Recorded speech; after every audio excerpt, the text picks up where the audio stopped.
Salut à tous et bienvenue dans cette petite vidéo. Donc ça sera une vidéo rapide de mise au point sur la chaîne parce qu'il y avait pas mal de choses à dire. Ça faisait très longtemps que j'avais pas fait une mise au point, donc je pense que c'était important d'en faire une au bout d'un moment. Alors avant de commencer, je tiens à préciser que la vidéo là je la tourne avec la Action Cam, donc celle que j'ai présentée dans la vidéo précédente, juste pour vous montrer un peu ce que ça donne au niveau de la webcam. Alors j'ai fait aucune retouche postérieure à l'enregistrement au niveau du son de la caméra, donc c'est bien enregistré avec le RAW. Et là actuellement, il faut savoir que la caméra quand elle enregistre, elle a 380 millisecondes de retard sur la vidéo. Du coup, je vous montre qu'avec, par exemple, là, c'est le logiciel OBS que j'utilise. Je vous montre qu'en fait, ce décalage peut être complètement contré. Vous voyez que là, actuellement, le son est parfaitement synchro avec ma voix. Donc, c'est parfaitement faisable de dire que le son que j'enregistre avec le micro sera décalé de 380 millisecondes donc de retard. Ce qui permet en fait de recadrer le son de la voix avec la vidéo qui sera tournée avec la webcam. Donc là, voilà, vous pouvez voir un peu ce que ça donne en webcam, cette petite caméra, si ça vous intéressait, vu que je le montrais pas dans la vidéo test. Ensuite, première mise au point que je voulais aborder, les tutos Raspberry. Vous êtes nombreux à vous être abonnés à la chaîne dernièrement, on a passé les 13 000 abonnés, notamment parce que la vidéo sur les tutos Raspberry a explosé sur les 10 choses qu'on peut faire avec un Raspberry. Elle a juste explosé, elle a dépassé les 100 000 vues, il y a énormément de gens qui se sont abonnés pour les tutos. Alors du coup, pourquoi est-ce que depuis bien longtemps on n'a pas eu de tuto? Je l'avais expliqué dans une vidéo mise au point il y a déjà un bon petit moment, il y a plus de 6 mois, donc je vais le réexpliquer vu qu'il y a beaucoup de monde qui sont arrivés dernièrement. Les tutos Raspberry, il n'y en avait plus parce que Zoltan tout simplement a arrêté de vraiment participer à la chaîne, il participe sur quelques vidéos comme je l'avais annoncé, mais il ne participe plus vraiment sur les vidéos en règle générale. C'est vraiment de temps en temps, il vient, voilà, on fait une vidéo ensemble et souvent c'est des vidéos plus drôles que vraiment travailler sur un sujet particulier. Et du coup, en fait, le Raspberry, c'était Zoltan qui s'en occupait, c'était vraiment lui qui adorait ça, et du coup, moi, c'était vraiment pas mon truc, le Raspberry. Et vu qu'il est parti, bah, en fait, il y a plus de tuto. Après, prochainement, moi, ces derniers temps, en fait, ça m'a bien tenté de faire du Raspberry. Jusqu'à présent, ça me tentait pas plus que ça, et ça a rien à voir avec le fait que beaucoup de gens me demandent beaucoup de tutos Raspberry, etc. C'est que, en ce moment, j'en parle avec d'autres gens du Raspberry, etc. Et en fait, ça m'a motivé pour m'y mettre un petit peu. Pas forcément beaucoup, je sais pas dans combien de temps je m'y mettrai, peut-être dans un mois, un truc comme ça. Il faut que je récupère le Raspberry Pi 3, c'est Zoltan qui l'a. Mais voilà, c'est possible que moi je m'y mette un petit peu, que je fasse des tests et tout, que je fasse des petits trucs à côté, donc si j'arrive à faire des trucs intéressants avec, je pourrais toujours le présenter en vidéo. Et puis il y a toujours ce projet de borne d'arcade qui moi me tentait, c'était vraiment la seule chose qui me tentait en fait sur le Raspberry, ça serait une borne d'arcade. Le souci c'est que la borne d'arcade ça demande beaucoup de moyens, ça demande d'acheter du matos, ça demande d'acheter un écran, ça demande d'acheter le bois pour faire la borne d'arcade, encore que justement moi ça me tenterait de faire une borne d'arcade un peu plus originale, donc je verrai ça si jamais j'en fais une, sachant qu'en plus, vu que je suis partenaire avec Banggood.com, donc qui sera l'autre point dont je veux parler après, eux, ils font beaucoup de trucs dans le Raspberry, et donc ça me permettrait d'avoir du matos gratuitement, sachant que moi, j'aurais pas le goût d'acheter du matos Raspberry. Disons que ça me tente de faire des trucs avec du Raspberry, mais ça me tentera vraiment pas d'acheter du matos. Et du coup, en fait, avec Banggood, je peux essayer de leur demander du matos, et en échange, je fais des vidéos, et donc toujours en partenariat, je leur partage le lien du matos que j'aurais eu avec la vidéo. Donc là, ouais, ça pourrait me tenter, si je peux avoir du matos gratuitement, de faire vraiment des tutos Raspberry un peu plus poussés, et pouvoir me mettre vraiment dedans, quoi. Parce que jusqu'à présent, ouais, ça me tentait vraiment pas du tout de balancer du fric dans du Raspberry, mais vraiment, vraiment pas, et du coup, si je peux y avoir gratuitement, bah voilà, ça peut être vraiment cool.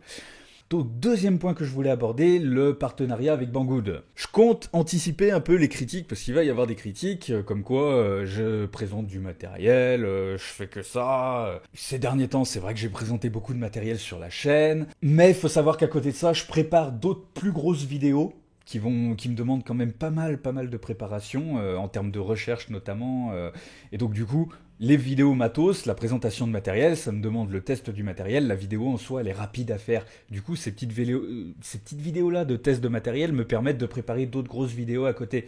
Du coup si je sors plus de vidéos de test matériel, au moins je peux préparer des grosses vidéos sans laisser un trou sur la chaîne entre deux vidéos. Ensuite sur le matériel que je présente, fallait vraiment que j'en parle, je présente du matos que j'aurais aimé présenter même si je l'avais pas eu gratuitement. Si j'avais eu les moyens, j'en sais rien, si j'avais été millionnaire, j'aurais aimé faire ces vidéos-là. Donc là, par exemple, la Action Cam, ça faisait très longtemps que je voulais tester une Action Cam dit sous marque. Parce que je trouvais ça intéressant d'en présenter une. Moi-même, j'ai pas forcément envie de dépenser les sous dans une GoPro. Les GoPro Hero 4, je les trouvais géniales, mais vachement cher et j'avais envie de changer ma GoPro moi parce qu'elle commençait à se faire vieille et je trouvais la qualité plus aussi bonne qu'avant.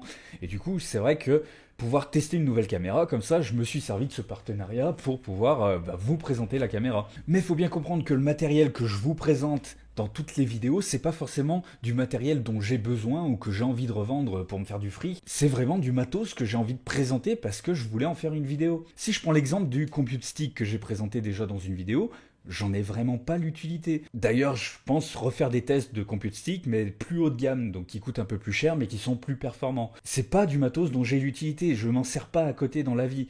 Je le revends pas non plus, parce que ça vaut pas forcément le coup, ça se revendrait une misère. Donc si je le prends, c'est pas pour me faire du fric, c'est pas parce que j'en ai l'utilité, c'est juste parce que j'ai envie d'en parler dans une vidéo. Donc faut bien comprendre ça, ce partenariat me sert à faire des vidéos que j'ai envie de faire. Si au bout d'un moment j'ai testé tout le matos que j'ai envie de tester, j'ai plus de vidéos à faire, je vais pas me mettre à tester des trucs que j'ai pas envie de tester juste pour le fait de pouvoir avoir un partenariat. C'est vraiment pas le but. Là, par exemple, dernièrement, j'avais commandé beaucoup de matos, donc du matos que je vais vous présenter dans des vidéos à venir, notamment par exemple ce micro là, qui coûte 20 euros. Ce micro à 20 euros, c'est clair que j'en ai pas l'utilité. J'ai un Rode, il en vaut 150. Pourquoi je prendrais un truc comme ça? Donc j'en ai pas l'utilité et ça coûte 20 euros. Je vais pas non plus le revendre. Pour 20 euros, ça sert à rien. Donc en gros, il va traîner dans un coin de l'appart, ou peut-être que je le donnerai à quelqu'un un jour, j'en sais rien. Mais en tout cas, voilà, j'ai pris ce micro à 20 euros. Pourquoi? Parce que ça va servir pour une vidéo. Je vais faire une vidéo test sur ce micro et sur tout le matos que j'ai eu à côté, ça va être une vidéo spéciale sur tout le matos que j'ai reçu et qui va servir à présenter un matos pas cher pour faire de la vidéo et qui sera bien entendu de qualité. Le but de mes vidéos, je pense que vous l'avez compris pour ceux qui me suivent depuis un moment et qui les regardent, c'est vraiment de proposer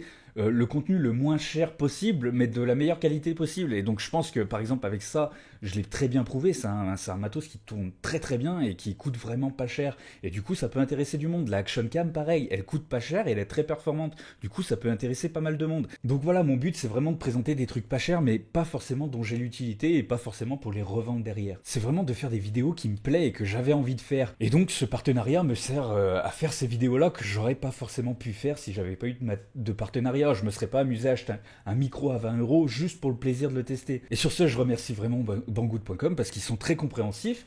Et ils me laissent vraiment tester ce que je veux et dire ce que je veux dessus. Si je veux en dire du mal, je peux très bien en dire du mal. D'ailleurs, quand je fais mes tests, quand il y a des trucs qui fonctionnent pas, qui vont pas bien, je le dis.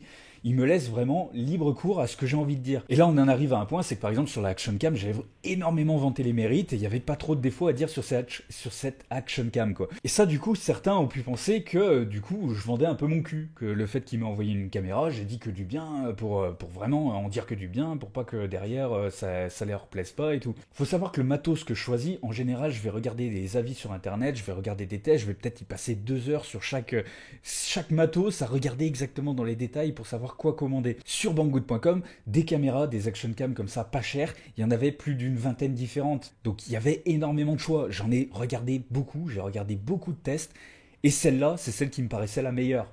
Pour le prix en plus. Par exemple, il y avait de la sous-marque qui s'appelle Soko. J'ai détesté la qualité. Il y en avait des plus chères. J'aurais pu demander une encore plus chère que celle-là.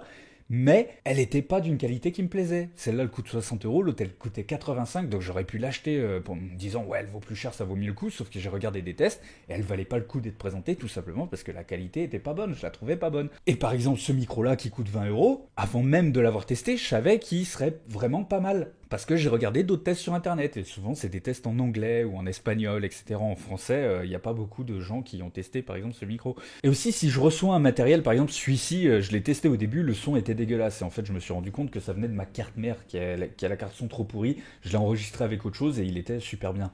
Il faut savoir que je les ai contactés en leur disant ouais le micro il est pas terrible, je vais quand même continuer à faire des tests, mais si jamais je le trouve vraiment pourri, qu'est-ce que je fais? Est-ce que j'en fais une vidéo quand même mais je vais le descendre? Ou est-ce que j'en fais pas de vidéo? Parce que c'est pas intéressant de présenter un produit de merde qui coûte pas cher. Ça vaut pas le coup parce qu'un produit pas cher, de toute manière, on s'attend à ce qu'il soit mauvais. Donc c'est pas intéressant à présenter. Par contre, un produit pas cher qui est vraiment bon, là, ça vaut le coup de le présenter parce que c'est exceptionnel. Ou un produit cher qui est de la merde, ça vaut le coup de le présenter aussi parce que ça montre que c'est pas forcément le prix qui fait la qualité. Donc si c'est pour présenter un produit pas cher qui vaut rien, ça vaut pas le coup. Du coup, je leur ai dit, ouais, le micro, je le trouve pas terrible, je vais continuer à faire des tests, mais est-ce que vous voulez que j'en fasse une vidéo quand même? Et là, ils m'ont dit, bah non, si vraiment le micro est vraiment pas terrible, ça vaut pas le coup d'en faire une vidéo.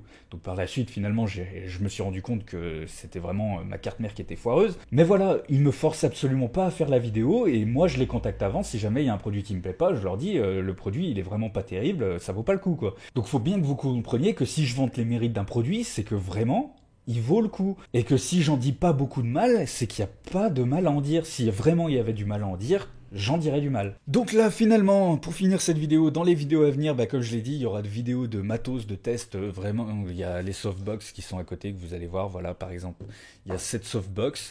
Il y a aussi le micro, etc. Donc je vais faire une vidéo unique, autant que je vous la dise tout de suite, hein. Ça va être présenter un matos vidéo qui permet de faire des bonnes vidéos sur YouTube. Si vous voulez vous lancer dans les vidéos sur YouTube, vous n'avez pas forcément envie de dépenser énormément de fric pour faire des bonnes vidéos. Du coup, la vidéo que je vais vous faire, c'est pour présenter du matos pour moins de 250 €, avoir une bonne qualité pour commencer les vidéos sur YouTube. Pour 250 €, ça vaut vraiment le coup parce que vous aurez un micro vraiment correct, un bon éclairage, une bonne caméra, et donc du coup, c'est vraiment pour ça que j'ai commandé tout ce matériel-là. Donc pour moins de 250 €, vous aurez vraiment du bon matos. Je leur ai commandé d'autres matos à tester, des trucs qui me serviront peut-être jamais, mais que je trouvais intéressant de présenter en vidéo. Et aussi, donc je prépare d'autres grosses vidéos à côté que je vais pas vous dire de sujet, hein. Je vais garder les sujets pour moi parce que je sais pas quand ça sortira, etc. Ça dépend vraiment du temps que ça me prendra à les préparer. Et en ce qui concerne donc les tutos Raspberry, bah ça va sûrement revenir parce que moi ça me tente vraiment de m'y mettre. Donc voilà, c'est possible que prochainement je me remette à faire des tutos Raspberry.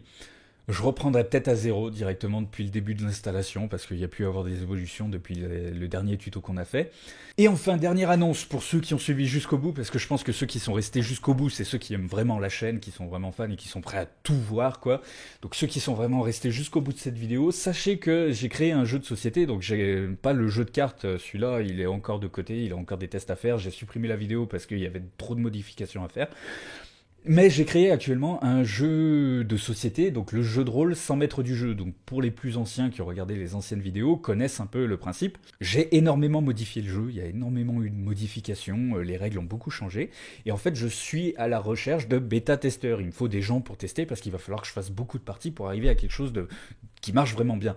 Donc je peux faire des parties IRL. Le souci, c'est que réunir suffisamment de personnes à la fois IRL et qui ont envie de jouer, ça se fait, mais ça permet pas de faire énormément de tests. Et pour tester un jeu, il faut faire vraiment beaucoup de tests. Et du coup, ce que je fais, c'est que maintenant, je passe par Roll20 actuellement, voire même, je vais essayer de programmer avec un abonné un site en PHP qui permettra de jouer à ce jeu-là, de le tester en jeu. Donc ça sera un jeu de société, mais qui passera par Internet. Moi, ça me permettra juste de tester le jeu, quoi. Et ça sera pas ouvert au public, ça sera vraiment personnel. Pour que moi je puisse tester les règles. Donc si ça vous intéresse de tester en bêta-test ce jeu-là et de m'aider à trouver un bon équilibrage et arriver à en faire quelque chose qui marche à la fin, donc un vrai jeu, eh ben ajoutez-moi sur Skype, donc vous m'écrivez un petit message, vous m'envoyez sur Skype, donc mon Skype c'est Cell Shadows, vous m'envoyez un petit message sur Skype pour me dire ouais je suis intéressé pour tester le jeu de rôle, le jeu de société, donc ajoute-moi, donc là je vous ajouterai, et si jamais je fais des parties, de temps en temps je vais organiser des parties, etc., je vous contacterai. Donc là, les parties sont assez longues actuellement parce qu'il n'y a pas beaucoup de joueurs qui connaissent et puis c'est pas forcément pratique de passer par Roll20. Mais voilà, donc si jamais ça vous intéresse, que vous avez suivi cette vidéo jusqu'au bout, n'hésitez pas à m'envoyer un message sur Skype. Et donc pour finir, je remercie toutes les personnes qui se sont abonnées dernièrement. Donc on a dépassé les 13 000 abonnés, ça prend vraiment une grosse ampleur ces derniers temps, la chaîne, donc ça fait super plaisir. J'espère que cette mise au point vous aura intéressé et permis de comprendre un peu mieux ce qui se passe sur la chaîne dernièrement au niveau des vidéos, et donc ce qui va venir aussi à l'avenir. Je vous fais pas le speech habituel parce que je pense que si vous en êtes à ce niveau de la vidéo, c'est que de toute manière vous êtes déjà abonné à la chaîne. Alors ce que je vais vous dire pour terminer, faites pas trop les fous.